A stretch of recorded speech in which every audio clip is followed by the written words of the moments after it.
So when I offered to talk on Dalit literatures, it was a kind of an adventure for me because I'll be for the first time talking about something which is basically not part of my experience as such. Because there's a kind of a widespread belief across India that in case you want to address people on Dalit literatures, you got to be a Dalit yourself, because most of the books written by the Dalits, in fact, will always encapsulate only experiences of Dalit people. But here, in fact, I want to venture into this particular area only to contest against it, and in the meanwhile to also kind of take a stand here that if you want to really talk about Dalits, you don't really have to have Dalit experience, but what matters here is Dalit concern. And today I'm here to kind of draw your attention to certain fundamental aspects of Dalit literatures. In the meanwhile, I would want to refer to some books which are basically written in Kannada language. And the vocabulary I'll be using in the meanwhile will also be a little bit in Kannada, because to say a few things about Dalit experience or Dalit consciousness, it will be very required for me to use those words as they are in the books, because the aesthetics of their writings will be lost in case I were to put them in English. So to give you a little bit of introduction about the kind of presentation I have on mind, it's divided into three simple parts. First, I'll be talking about how Dalit studies emerged, and then I'll draw your attention to some Dalit books. In the meanwhile, lastly, I'll just summarize the entire thing by way of referring to some Dalit criticism. So to start the session with a simple question, anybody has read Dalit literatures? Yeah. Let's just start with certain basics so that things will be a little clear for us as to what we are actually talking about. When it comes to knowing anything about Dalit studies, first we have to understand the word Dalit.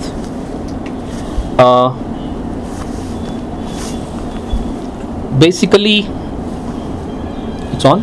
Yes, sir. The word actually is from Marathi language, and the meaning of this particular word is it refers to anybody who is snubbed down, anybody who is crushed, anybody who is marginalized, anybody who is not counted, meaning somebody who has absolutely no space as such in the social structure will be called a Dalit. And this particular word was coined by a very important person in the history of India called Jyotiba Phule.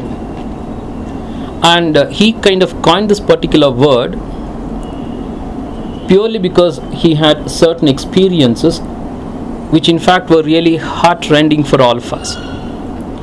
And most of these Dalits actually talk to us about their experiences which are purely lifetime experiences, and nothing comes out of their imagination. Because when we are reading Dalit literatures, we have to be 100% sure about one fact, that nothing in fact is from their imagination. Because this is one genre which in fact has got more to do with life-affirming information rather than inspiring us with beautiful language. So I repeat, it's all about just life-affirming information, and it's not really to create a sense of aesthetics in us by way of talking about some beautiful things which trigger out of our imagination. So here, Jyotiba Phule created this or coined this particular word Dalit only because he had experienced certain things which in fact are very painful. And one of the anecdotes which is very interesting is that he happened to go to a marriage with one of his friends who belonged to the upper caste, and unfortunate it was for him that he had to be insulted because he was not invited. And his friend, who in fact had invited him, also had to cut a sorry figure because he did not know that his friend would be would be given such harsh treatment. And Jyotiba Phule in fact had to undergo this kind of a treatment, and this gave him a sense of awareness about the kind of treatment his people were being given all across India. And one thing he discovered for himself and also for his fellow beings was that this kind of harsh treatment is meted out to people who are Dalits only because they are deprived of education. So this kind of an enlightenment gave him a sense of responsibility for his own people, and his wife Savitribai Phule and he both actually started to educate their own people, because what mattered to them was, in case you want to really forge your identity in India, you need to be educated. And if you really are deprived of education, you will definitely not get one very important thing, that is respect. So all these Dalits in fact actually can be counted among the other two people who are called the others of the society, that is women and blacks. So in case you want to make a list of all these subalterns in this world, there are three people. One is the Dalits, blacks and women of all races and of all nationalities. They are called the others purely because they are deprived of something called respect. And in case you read feminist literature or slave narratives or Dalit literatures, all these three literatures in fact talk more about gaining respect. So what do they do now? In case we want to kind of talk about how this Dalit literature emerged, it has its base in Ambedkar's ideology. And when we are talking about Dalit literatures, we cannot disconnect ourselves from Dr. B.R. Ambedkar, because he happens to be the pioneer of most of these Dalit literatures, or all these Dalit literatures, because he actually was the one who gave them a sense of awareness about their identities. Otherwise, all these Dalits in India in fact had come to certain kind of a conclusion about their own existence, that it was routine for them to be treated badly. And they had also kind of left themselves to the hands of fate, because they thought it was only because of their descent that they were being mistreated. And Ambedkar, with his experiences and with his reading, in fact came to terms with the existing situation in India, and he started to read history, because mistreatment of Dalits is something which has got more to do with India's history. So Dalit literatures started to originate purely on the basis of re-evaluation of history, because they started to write something called the history of the downtrodden. And why they had to rewrite history and re-evaluate history? Precisely because when it comes to representation of a person, it all depends on who represents you.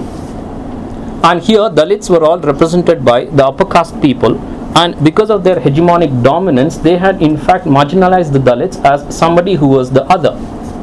And they were so others in the society that they had absolutely no spatial identity as such in the society, and this was understood by Ambedkar, who in fact did intense reading of Indian history. One of the major discoveries Ambedkar came up with was the fact that India's history in fact was not something which was documented by proper historians. Instead, it actually had more of its base only in scriptures and myths. Rather, India's history was confused with myths and Puranas of India, and all of us in fact had taken it for granted that these Dalits in fact have got to be mistreated because it's their fate. And this kind of an understanding that we had about the Dalits was precisely because of our lack of understanding of the fact that history that was written about these Dalits was not authentic. Instead, it was something which actually had its base in only the scriptures. So Ambedkar in fact started to rewrite history by way of re-evaluating all these myths, and myths became his target, myths became his subject, and he started to give new meanings for all these myths and started to enlighten his own people and gave them a sense of identity by way of saying that you got to reason out your understanding of your own lives, because you're not destined to be what you are. Instead, you have been pushed into oblivion by certain people called the Brahmins. And it was these Brahmins who in fact had written the histories of these Dalits, and their marginalization was purely because of certain kind of history that they had written. And interestingly, when he starts re-evaluating history, Ambedkar starts with the Vedas, because most of us attribute all our understanding of Indian culture to our Vedas, and here Ambedkar takes a dig at the same Vedas. And among the Vedas that were written, which in fact are pretty large in number, he takes a dig at one particular part of Vedas called Purusha Sukta. And he tries to come up with some kind of criticism against this Purusha Sukta by way of raising some very important questions. And this is actually emphatically written in a book called Who Were Shudras? And try to kind of keep track of the bibliography I'll be giving you in the meanwhile, because in case you want to do any kind of extra work on Dalit literatures, these are the basic books that you got to go through before you go to any fiction. And here, when Ambedkar wrote this Who Were Shudras, he in fact re-evaluated all these myths, and when he talks about Rig Veda, he talks about one particular thing called the Purusha Sukta, which is part of the Vedas, and here he raises some very interesting questions. His questions are: no theology across the world is as irrational as India's theology, because in Indian theology, when they talk about the creation of this world, they use more of their imagination so weirdly that they talk about the creation of human beings by equating certain parts of the creator with the existence of certain people of India. I repeat, his surprise here is how come the author of Purusha Sukta used his imagination so wildly to talk about the creation of a human being by way of equating the various parts of the creator with the people's existence who came onto this earth. Like, in case you are a Brahmin, you must have come from the head of the Brahman, right? And in case you are the Shudra, you must have come from the feet of the creator. And ultimately they came up with 4 Varnas in India. Varna, you understand, right? So this Varna system in fact came into existence in India precisely because of our adherence to the Vedas, which in fact has got something called the Purusha Sukta, which is largely and very severely criticized by Ambedkar. And his interesting question here is, how come the creator in fact was so discriminatory against his own people? And what was the kind of logic the creator had before he discriminated against his own people? Right? And the question in fact is quite interesting precisely because how come the creator in fact decided the classes of his own people? And when you talk about the theology of any other country, you don't really have such kind of discrimination made by the creator himself, because discrimination against people on the earth has happened by the fellow beings, not really by the creator himself. But what is interesting about India's theology here is the creator himself had this discriminatory sense. So how can we call him a god? Because he in fact created me from his feet, because of which I am snubbed down. So this is the question that he asks all of us, and he has absolutely no answer for it. Instead, he comes up with a solution for this, that is, you, that is my people, don't really have to think that you are destined to be mistreated, because there is a kind of a flaw in our own theology. And this theology in fact is a little flawed precisely because no theology in this world discriminates against people. So in case we are talking about caste discrimination of people, it is very much implicit in theology itself. So it's all because of our religiosity that we have become caste minded. And when he wrote another book called Annihilation of Caste, which basically was a paper that he had prepared to present in a conference that was organized by Jatpat Todak Mandal of Maharashtra, he talks about annihilation of Hindu religion itself because it is quite discriminatory about its own people. And this is the kind of enlightenment that he created among his own people. And in case you want to talk about Immanuel Kant of the 18th century, Ambedkar can be India's Immanuel Kant in the 20th century, because he was the one who gave a sense of enlightenment for his own people. Otherwise, they would never understand what equality meant. They had in fact taken it for granted that inequality is part of life. They had taken it for granted that they had to be in fact treated that badly because they did not know that they also had the chances to upscale themselves. Right? And Ambedkar actually gave them a sense of understanding about their own existence, and he actually called for 3 things which in fact will make an ideal society: liberty, equality, and fraternity. And here he uses the word liberty by way of talking about emancipation of the Dalits from the shackles of the caste hegemony.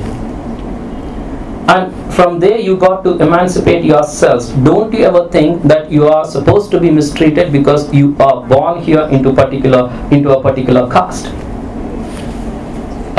For your information, for your bibliography, there's one more book called Cognition and Structure by Veena Das, and in that there's a very interesting book on Jatis in India, and Jati meaning castes. Okay. She talks about how Jatis are constructed in India, and she talks of course pretty interestingly about the social structure here in India, and she also has certain information which can be equated with the kind of research that was done by Ambedkar as well. Veena Das's information here is caste in fact depends upon 3 things. One is descent, next is your locality, lastly your cult. So when it comes to descent, who you are born to, locality, where you are born, lastly cult, the kind of gods that you worship. Right? In case I worship a god like Vishnu, I cannot be a Dalit. In case I am worshipping a god like Bhutanatha, then there will be certain kind of suspicion about my identity, because people will raise their brows. How come I am seated here on the altar when I worship a god like Bhutanath? Because it is actually worshipped by the Dalits. So 3 things determine our caste. Number 1, your descent, next is locality, lastly your cult. What do I mean by locality? Very interesting things. In fact, one of my students who is working on Dalit literatures actually passed on a very interesting article to me just yesterday as part of his working bibliography, and that actually coincidentally worked in my favor as well, because I was preparing for this talk. And when I went through that article, it is actually part of a very good magazine called Comparative Studies of South Asia, Africa and Middle East.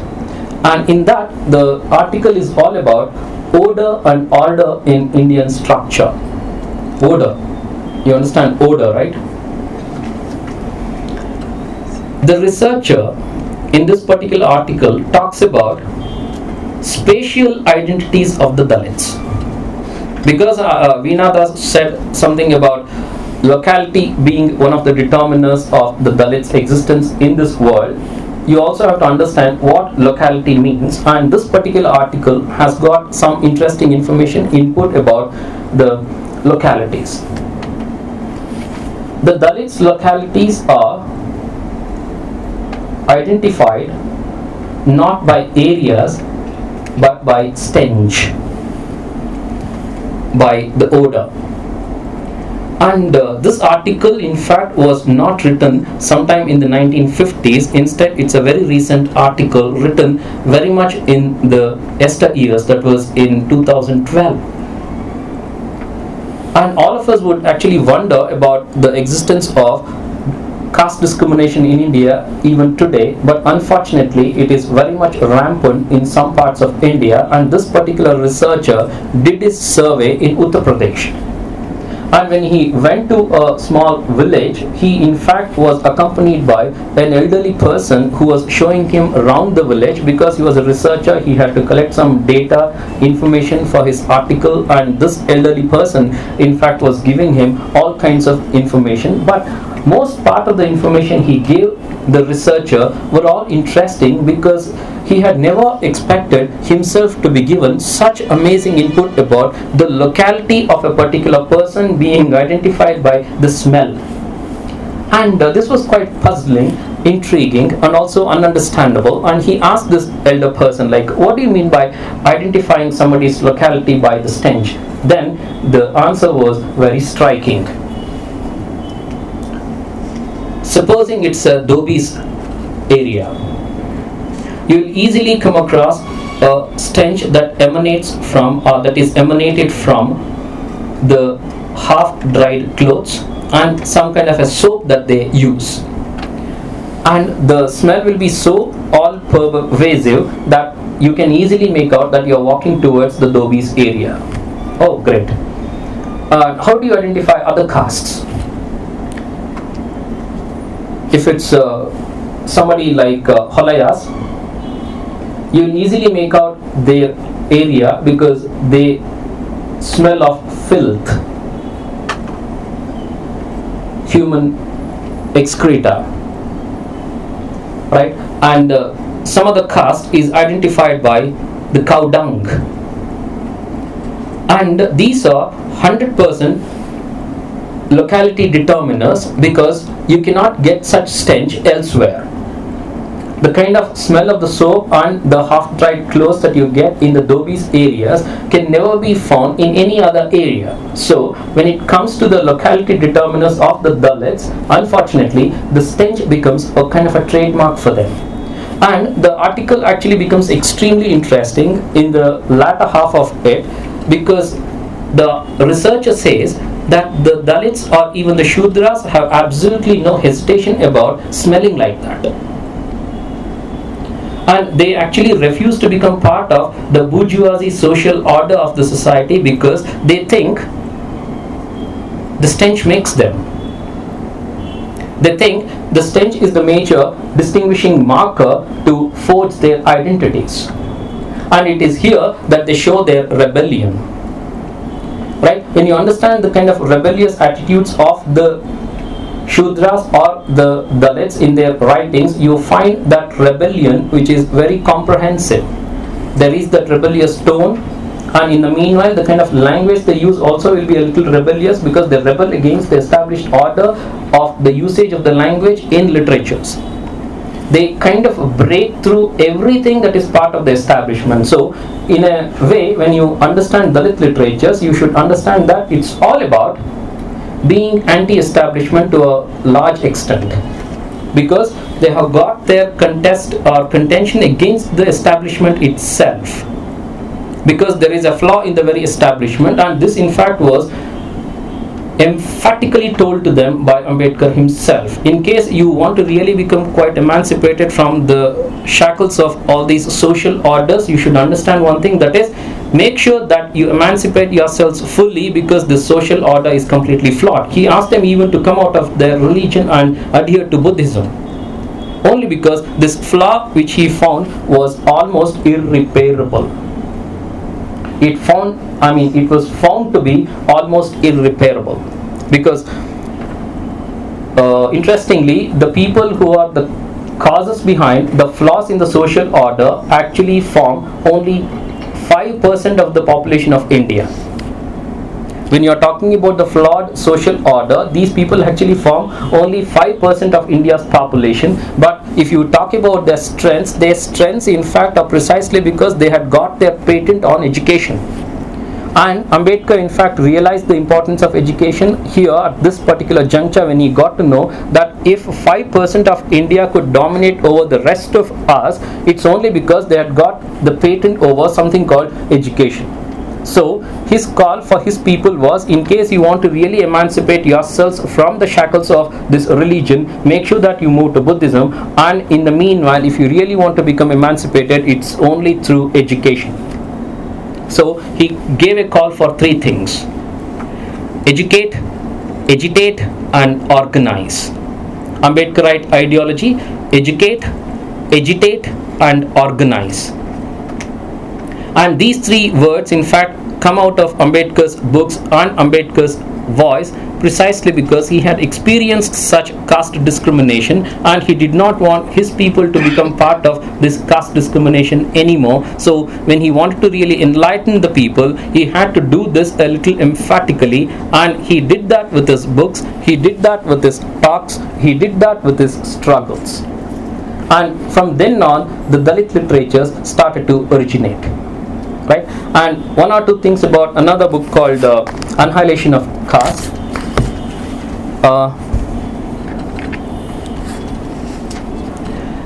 like I said, this is a paper that he had prepared for a conference.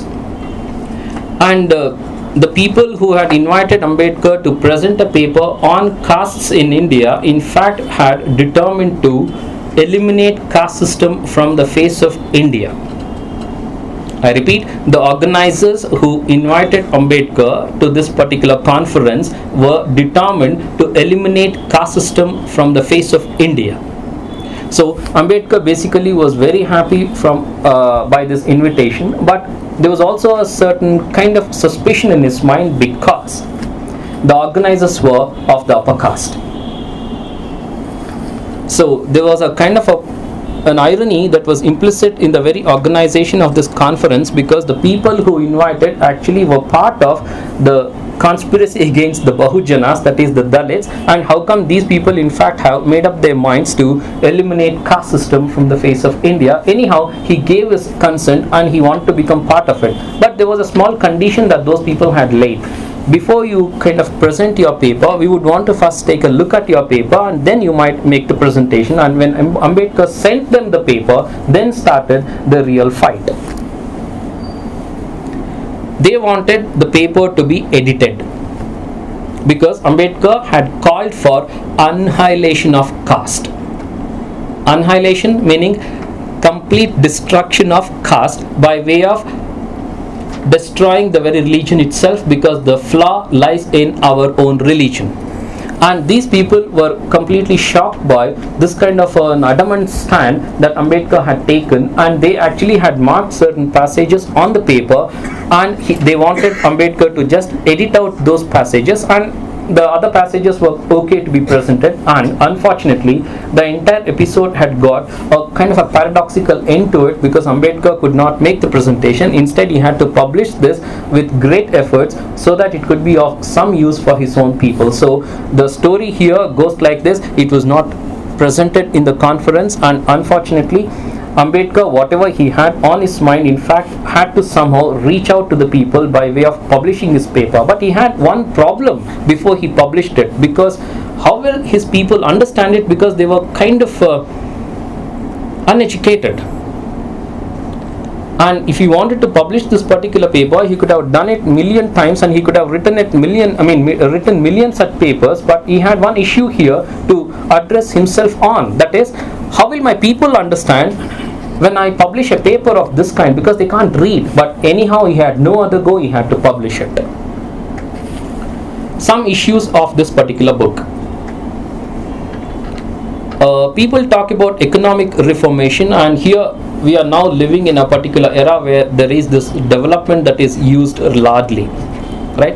And Ambedkar had a different idea of development. When you talk about development, when you talk about history, don't talk about any development in terms of economy, because economic development is not really primary to India. Instead, social regeneration is what is important for us. He wanted social regeneration, social reformation for all of us, because we all are mistreating one whole community who in fact are our own fellow human beings. And Ambedkar rewrote history by way of talking about certain part of the history which had never been written at all. Like, people wrote only about the hunter, but they never wrote about the hunted, right? And here Ambedkar wanted to, of course, write parallel history, and he actually brought the notice of the people to certain aspects of Indian history which never had been written. According to him, people normally talk about the Holocaust when they talk about genocide, but there has been almost unprecedented genocide in India itself. That is, when the Buddhists came to India, when Buddhism in fact started in India, it started to replace Brahmanism. And there were Buddhist monks all over India who in fact had started to spread secularism. And he writes this in a book called Revolution and Counter-Revolution. And here he writes about India's history, which in fact has never been written elsewhere. And he talks about how the Buddhist monks were massacred. And this kind of a massacre in fact actually left indelible bloodstains on the books, on the pages of India's history, but nobody wrote about it. And here, when he talks about the caste issues in this particular book, he mentions about social reformation or social regeneration, and when he talks about the caste issues, he provides very interesting examples. He never wrote out of rage. When you read Ambedkar, you should understand that he never wrote out of a sense of rage or a sense of resentment. All his works are research based, and he provides 100% authentic examples and evidences to prove what he is saying is authentic. And when he talks about certain kind of casteism that was prevalent in his place, he provides a very interesting newspaper report in this particular paper, Annihilation of Caste, which in fact was published in Times of India. And the report is that there was a kind of a caste, or there is a caste in Maharashtra called the Mahar caste and the Balia caste, who in fact were being confused for Brahmins because they were dressing up like the Brahmins. You're following, right? They were kind of they were being confused for Brahmins because they were looking like Brahmins because of their dresses. And the Brahmins in fact made certain rules for their code of conduct. In case there is supposed to be any kind of a line between us and the Balayas, there should be some kind of dress code that is supposed to be made mandatory, and the dress code, it goes like this. You should not wear your mundu, that is your dhoti, till your feet. It should be above your knees.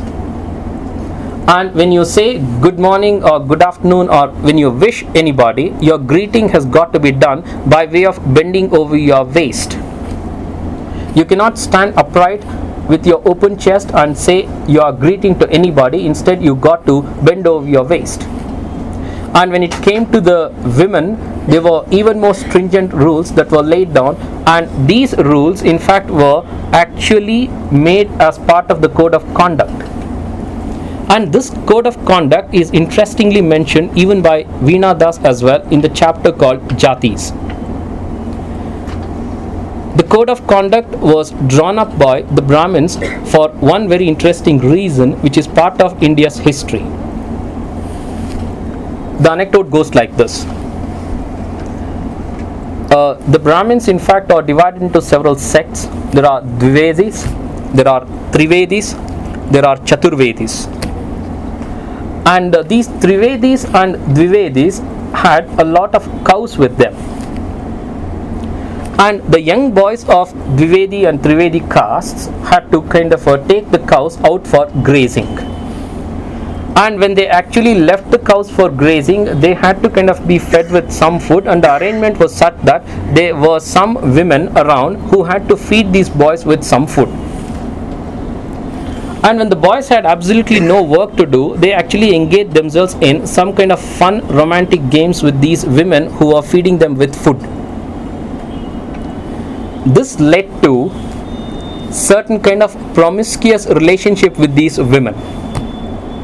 And ultimately, some women actually got pregnant. And these people became a little concerned about the kind of development that was happening here, because these women who are feeding food to these guys were getting pregnant without wedlock.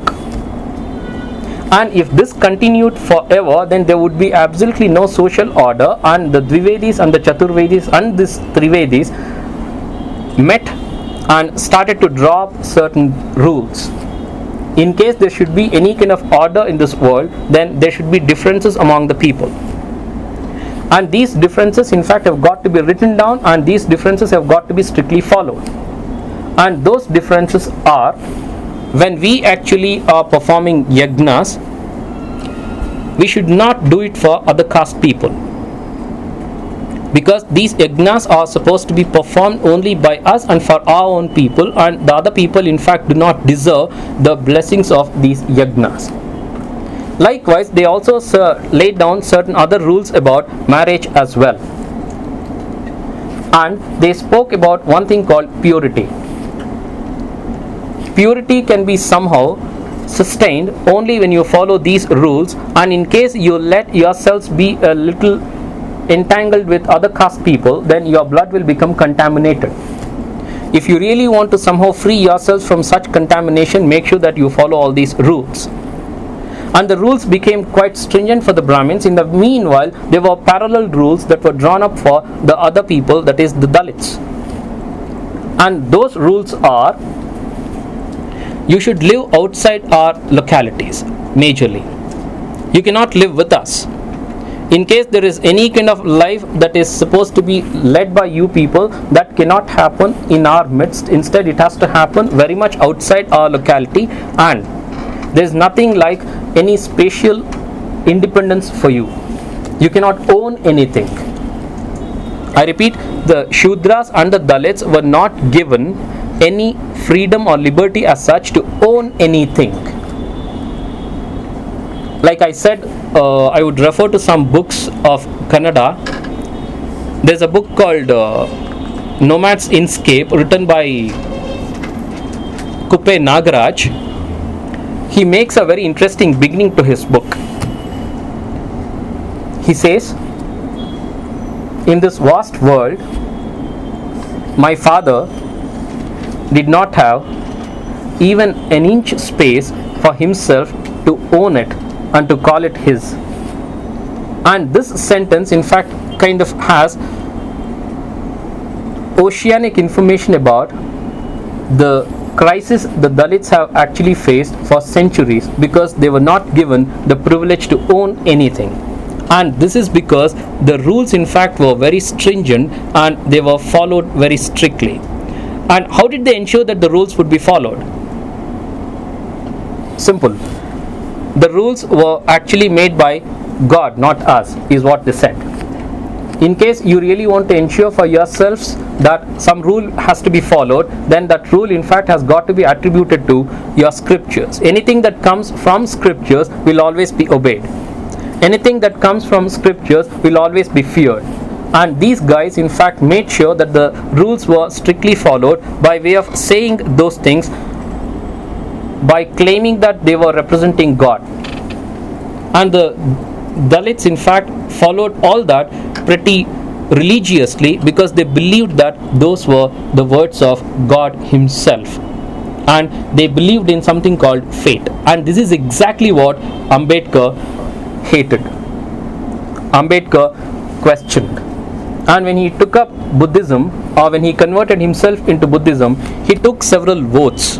Okay, the oaths count up to 25. Okay, and the first oath here is, I don't believe in the incarnation of Brahma, Vishnu, or Maheshwara.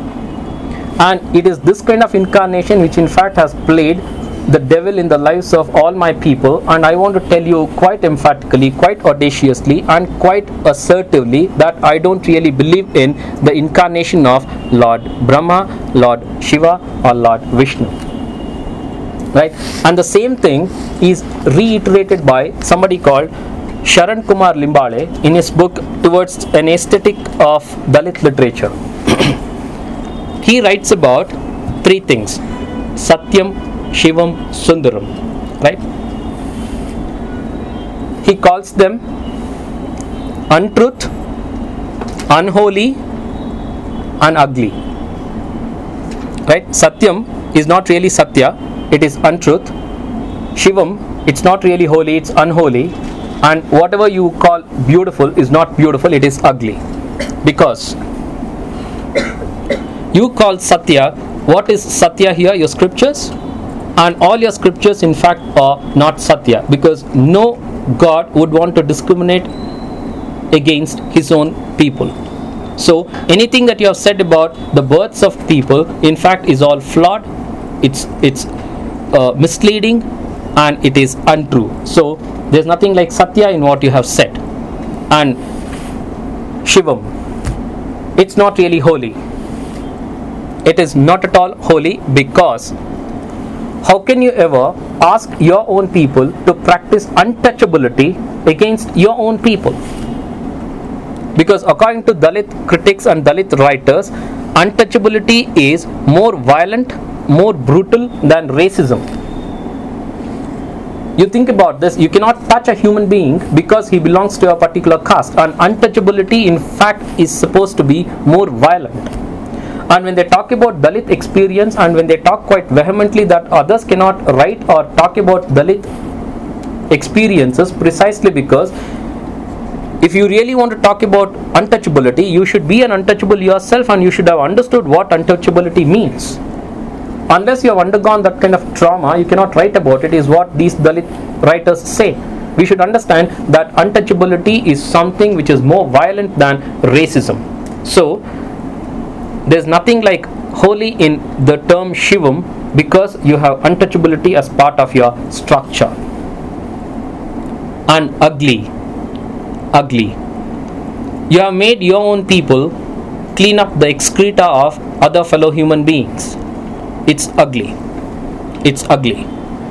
And here, when it comes to this cleaning up of the excreta of the fellow human beings, you should never forget a very prominent writer in Kannada, here in Karnataka, called Devanur Mahadeva, who actually has come up with magnificent works like Kusumabale and Odalala. Also has written a very recent work called Yedege Vidda Akshara, in which he talks about the cleaning up of the excreta of the human beings.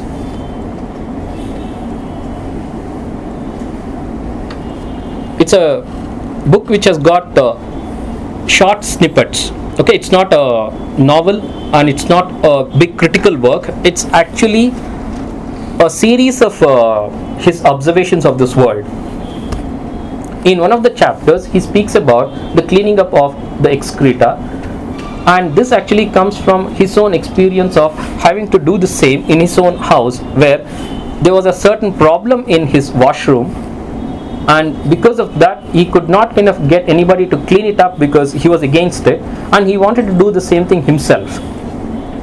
And when he tried to clean the commode or clear the commode, one thing that came to his mind was, I am finding it quite difficult to do it now, because it's not really kind of a pleasant job to do, because cleaning up of a commode is something which takes a large heart for all of us, because we don't really believe in cleaning it up. We know only about soiling it, and here we have to now clean it up, and that takes large heart. And when I wanted to really clean it up, what came to my mind is, let me clean it up, because it anyway is part of my own family, my children. And he says, when my own people did this for about centuries, this is exactly what they must have thought. When they cleaned up the excreta of other human beings, they must have thought that these people are like children, let me clean it up. And this takes a lot of magnanimity here in the heart. And he ends the chapter with a question, and the question is, who is dirty? We or you? Right? And the question in fact is pretty simple. We clean up the whole locality by lifting up the excreta of human beings, and you call us dirty? You make us do that job, so you should know who is dirty. So that way, when it comes to this cleaning up of the excreta, Devanur Mahadeva has got something pretty interesting. And here he says, when a society in fact has such kind of discrimination against people, especially this scavenging job, you should understand how ugly the society could be. So Sharan Kumar Limbale's reiteration of Satyam Shivam Sundaram becomes extremely interesting here, because he presents the whole picture of Indian structure. Okay, and another thing which you should understand here is, they not only re-evaluate history, they also come up with certain very interesting observations about the etymology of some words. I repeat, when it comes to knowing anything about the Dalit literatures, we should be quite careful here, because they also do a little bit of research on the etymology of certain words. And I'll give you some 2 or 3 simple examples. First word is, there's a word called Holaya, which refers to a particular jati in India. Okay, and all of us come to some kind of a conclusion that Holaya refers to a person who is a Dalit. But etymology has a very interesting meaning here. Holaya means Holada Odaya, meaning land owner. right? And these are the people who once were landowners, and because of certain kind of cultural politics and hegemonic attitudes of some particular people, these people have now been marginalized. So Holaya means Holada Odeya, meaning landowner. Another interesting word here is Asura. Asura. Asura actually refers to somebody who is a demon. But here, their understanding of the etymology of this particular word is Sura, Sure is liquor. Okay, and Sura is the one who drinks liquor. So, Asura is the opposite of it, which means who doesn't drink liquor. So, we are much cleaner. We don't drink liquor. They do, but the meanings that they are giving for these words are interesting. Next, Nagarikate, civilization. And the word Nagarikate is derived from Naga Jananga, Naga community of India.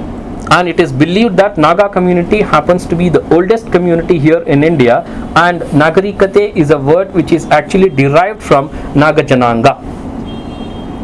Unfortunately, the people who were here as the natives of India were pushed into oblivion because of certain kind of cultural politics, and this kind of cultural politics went almost unnoticed by all these people because of their ignorance, because of their innocence, right? There's a writer called Kuvempu in Kannada literatures.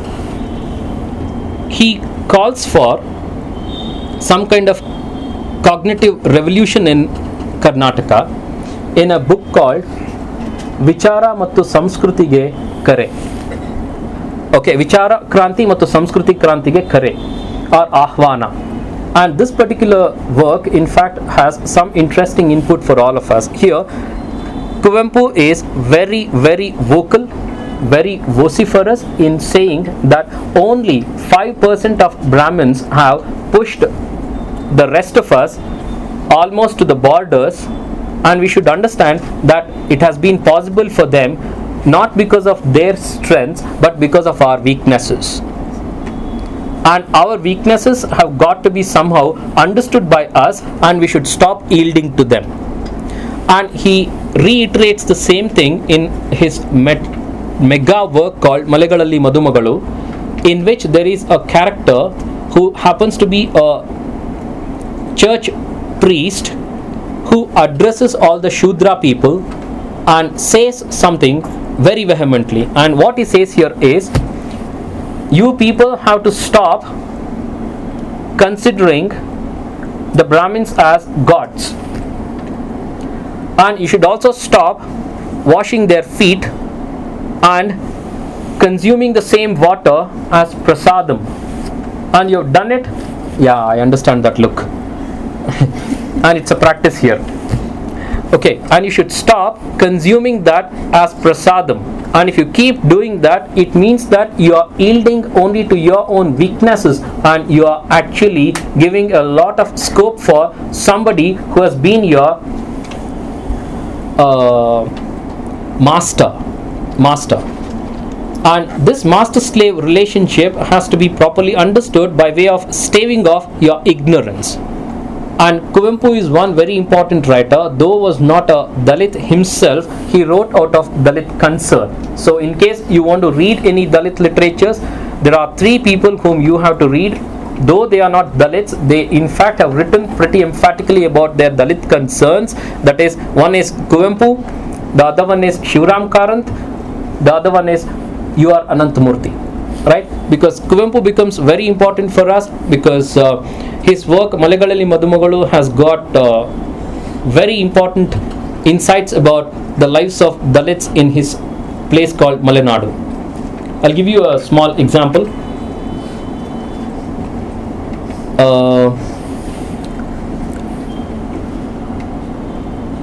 When he uses the language,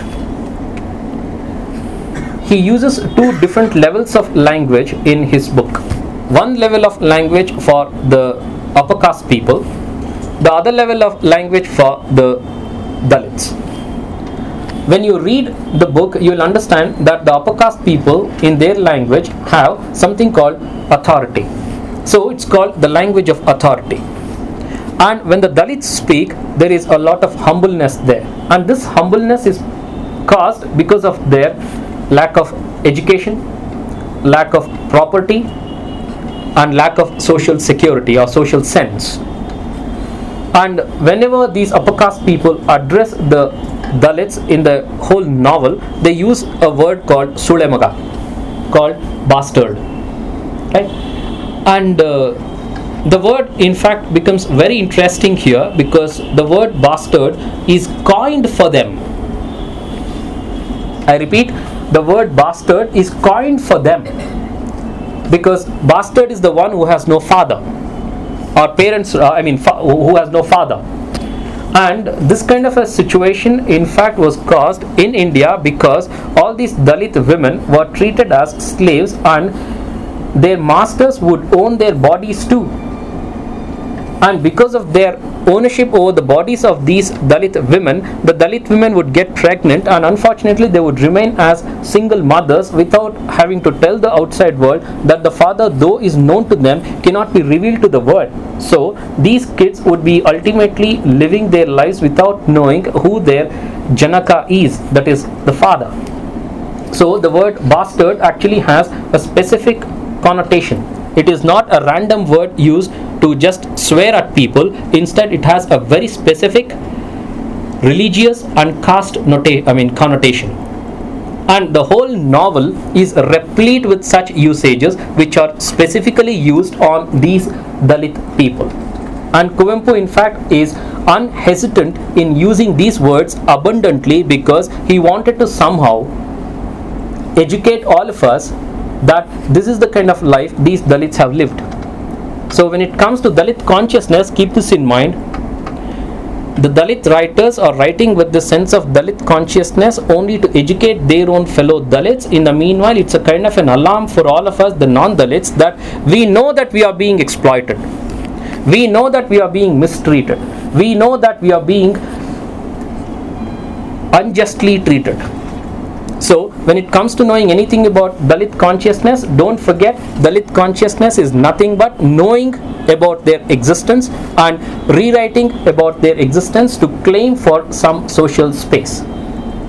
And what is Dalit experience? Dalit experience is nothing but being exploited, being harassed, and being discriminated against.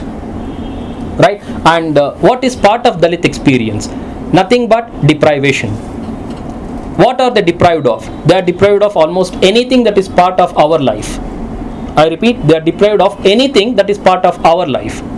Okay, what I mean here is, you should read Anantmurthi's Bharatipura to understand what they are deprived of. Okay, there is a character called Jagannatha in the novel who actually comes up with a resolution to uplift his Dalit slaves. I repeat, the character Jagannatha in the novel comes up with a small resolution to uplift his Dalit slaves who are working for him. He starts by way of changing their clothes. Right? And he buys all of them new dhotis. And he expects them to come the next day wearing all their new dhotis, and he will be excitedly waiting for them, and they all arrive on time. But he is kind of thunderstruck to see them wearing all their new dhotis but above their knees and not up to their feet. And he asks them, like, I gave you the new dhotis not to really wear them like this, like how you used to wear your old dhotis. How come like you are dressed up like this like earlier? And they say, the new dhoti was cut in half so that it actually became two dhotis for us. Because all this while we were kind of used to wearing our lungis just like this, and we would continue to wear like this. But he makes it compulsory for them that they have to wear it up till their feet, and he buys them new dhotis again. The next day they all come wearing their dhotis up to their feet, but Anantmurthi's explanation is very interesting here. He says they were all kind of arriving or walking towards Jagannatha as though they were all naked. because they were all so uncomfortable to wear their dhotis till the feet. So when it comes to the Dalit experience, it is very much prevalent in deprivation, even from wearing proper clothes, right? And here, what do they write about? Simple. They write about caste discrimination, they write about untouchability, they write about deprivation from education, they write about bonded labor, manual scavenging, and low living standards. But how do they write about them? How do they write about them? They use the language of law, they use the language of rights. I repeat, today's Dalit writers, in fact, are trying to educate their fellow Dalits by way of talking about law. And earlier, there never used to be any protection from law for all these guys, and today they want to tell their own people that law is meant for all of us. Whoever is born on this particular earth called India, in fact, is secure and very much safe under the protection of law. So make sure that you use the language of law. They use the language of rights. You should know what your rights are. You must know what your rights are, because if you don't know what your rights are, then you will always be deprived. And the ultimate call these guys make for all their fellow beings is for dignity. The only call ultimately which you will get as part of their hypothesis of their books is nothing but it's a call for dignity. You should of course make sure that you will all be respected, and in case you don't get respect, it's only because of your own flaws, that is, you detach and disconnect yourselves from education. If you do that, then you are at fault. So these Dalit writers in fact write with a sense of rage by way of calling for respect. They want people to understand that you got to know what your rights are, you got to know what law is meant for, and you must know that you actually deserve to be respected. Okay, there's a very interesting writer called Dhama in Tamil. If it's possible, just go through a book called Sangati. Okay, this particular book in fact has got an incident involving a Dalit woman and a upper caste man, an upper caste man, and what the scene is about could be easily guessed. That is, it's an attempt of molestation by the upper caste man on this Dalit woman, and she somehow protests against it, and she narrates the tale to her people. She is the woman who in fact is a little advanced in her thinking, and she wants to bring this to the notice of the people, but somehow surprisingly there is not much of support for her from her own people. And Bama says this: her people were a little against this woman's protest against the upper caste person, because you might of course want to reveal the entire story to the people, but who will listen to you? Because the stories only of the upper caste people will be listened to, and not really of you or us. You cannot kind of ensure for yourselves that your story will be listened to by anybody, because when you have a story to tell people, there should be one listener at least. And do you think you can be definitely assured of one listener outside? And instead, in case you want to reveal to the people that Kumaraswamy came to molest you, then people will call you a whore. It's not that Kumaraswamy Ayya will be called a debauch. Instead, you will be called a whore. And this has been the case all through Indian history. The moment there is any case of molestation against the Dalit woman or women, they are called the whores, because we have something called Devi and Dasi concept in India and in the scriptures too. Okay, and the word Devi connotatively refers to an upper caste woman, and Dasi refers to a Dalit woman. Okay, I'll give you an interesting example. When contraceptives were introduced in India, okay, that was supposed to be treated as part of women empowerment, because that would give them a sense of protection, and in the meanwhile it would also give them a right to say no to pregnancy, because contraceptives would actually emancipate them from constant pregnancy, because women for a long time were treated as nothing but factories of babies, and we all know about it. And all through their life, until they reached the stage of menopause, they were supposed to be giving birth to children. And contraceptives, when they were first introduced here in India, were opposed, because the upper caste women said, like, these are good only for the lower caste people because they are the ones who are whores, and here we people, the Devis, cannot use it because it would only contaminate our bodies, and we don't really want to say no to pregnancy. It is only those whores who have to say no to pregnancy, and they can keep doing their businesses by way of using these contraceptives. And this actually talks voluminously about the caste system here in India. People in fact did not at least understand the introduction of contraceptives in fact was meant for the empowerment of women, rather that was also interpreted in terms of caste. This is the tragedy of Indian social structure, right? Okay, how much time? Yeah.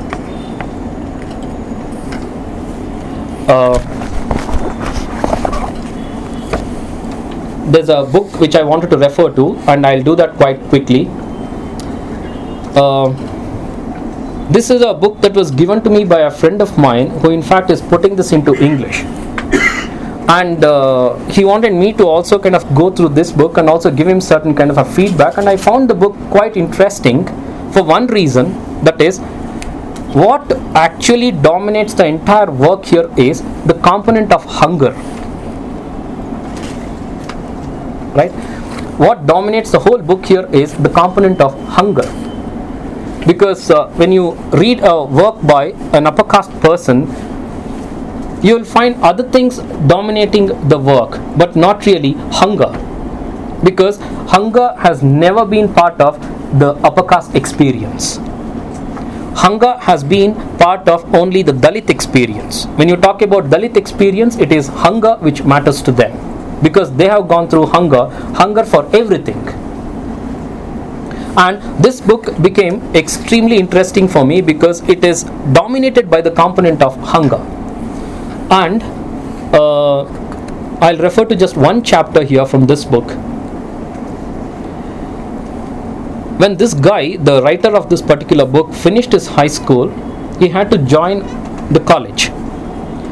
And when he wanted to join the college, he had to first face hundreds of scarcities, and one such scarcity, of course, is arranging for a nominal fee that was charged by his own school people. In the meanwhile, he also had to ensure for himself certain kind of a shelter or a place to stay in.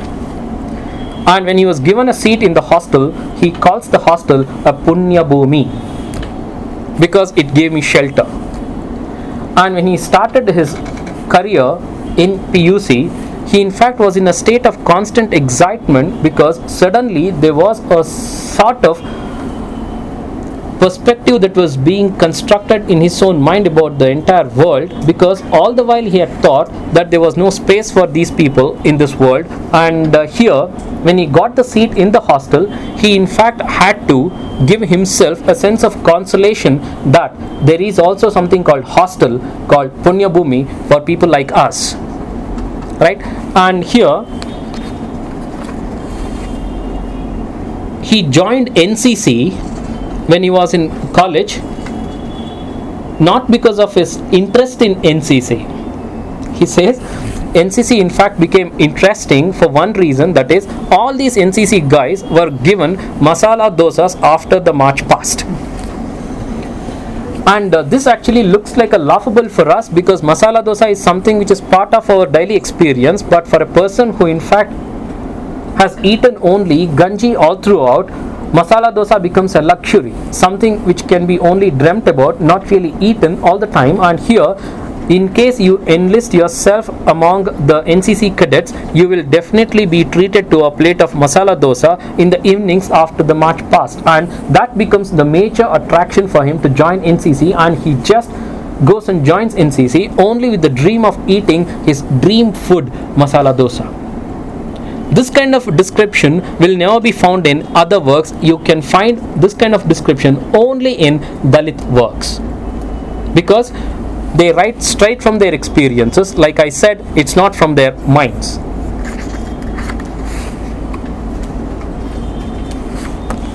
One more interesting thing here is they wanted to arrange for their sister, his sister's marriage. And here, when we actually think about arranging for somebody's marriage, it's not really a big thing, because all that we got to do is just call up people and invite them to the marriage, and we have to, of course, make other arrangements because we all have money. But interestingly, this guy, when he had to kind of make arrangements for his sister's marriage, his mother tells him to first locate all their relatives, because they knew that all their relatives were living within the jurisdiction of Karnataka, all right, but nobody had any addresses. I repeat, nobody had any addresses. When Jerrin wanted to call me, I had a phone number and I had my own address. I have Aadhaar card also, but these guys did not have or do not have any addresses. And more than arranging for the marriage, what becomes very challenging for the author of this book here is to first locate the addresses of his people. So when you want to understand who a Dalit is, he is a person who is addressless. He is a person who has absolutely no address. And the book actually became interesting because of this kind of information, which is replete, or which is kind of rampant all through the book. Hope I made some sense to you all. Thank you.